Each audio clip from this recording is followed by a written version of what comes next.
सभी का स्वागत है टॉप 10 न्यूज में, जहां आपको मिलेगी देश और दुनिया से जुड़ी सबसे बड़ी, सबसे जरूरी और सबसे तेज 10 खबरें, वो भी सिर्फ कुछ मिनटों में। तो चलिए शुरू करते हैं आज की 10 बड़ी खबरें बिना किसी देरी की। पीएम मोदी ने 7 लोक कल्याण मार्ग पर राष्ट्रमंडल खेल 2026 के भारतीय पदक विजेताओं से मुलाकात की, खिलाड़ियों से उनके अनुभव सुने और शानदार प्रदर्शन के लिए बधाई भी दी। मोदी ने कहा कि खिलाड़ियों की सफलता देश के युवाओं को प्रेरित करेगा। गोरखपुर में सीएम योगी ने किया तिरंगा यात्रा का शुभारंभ। रानी लक्ष्मीबाई पार्क से शुरू हुई इस यात्रा को लेकर शहर को तिरंगे के रंग में सजाया गया। नगर निगम में भी झंडे तैयार किए गए। विभिन्न समितियों की करीब 628 महिलाओं ने 2,32,000 तिरंगे तैयार किए हैं। 80 पार्षदों समेत जनप्रतिनिधियों को 1,000 तिरंगे दिए गए हैं।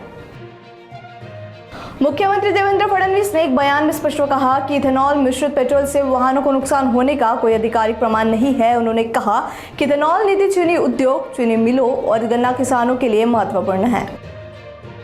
मानसून सत्र के 4 दिन ही शेष है। ऐसे में आज संसद के दोनों सदनों की कार्यवाही पर सबकी नजर है।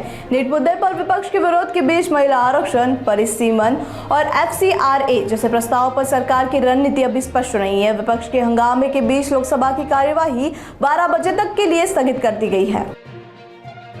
कांवड़ यात्रा के चलते लागू यातायात डायवर्जन का असर आज सुबह शहर भर में दिखाई दे रहा है। गाजियाबाद में NH9 पर 12 किलोमीटर लंबा भीषण जाम लग गया है, जिससे 15 मिनट का सफर घंटों में तय हो रहा है। इस जाम के कारण वाहनों की रफ्तार थम गई है।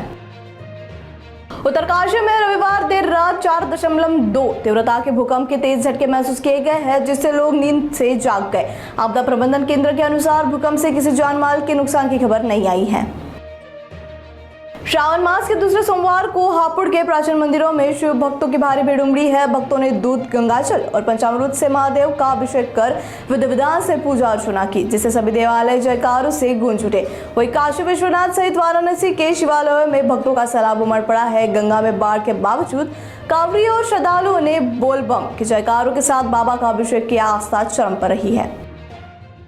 रांची में प्रतियोगी परीक्षाओं में धांधली को लेकर छात्रों का गुस्सा बढ़ रहा है। वे CBI जांच की मांग पर अड़े हैं और विधानसभा घेराव की तैयारी में है। प्रस्तावित घेराव के मद्देनजर राजधानी में सुरक्षा के कड़े इंतजाम किए गए हैं और धारा 163 लागू कर दी गई है।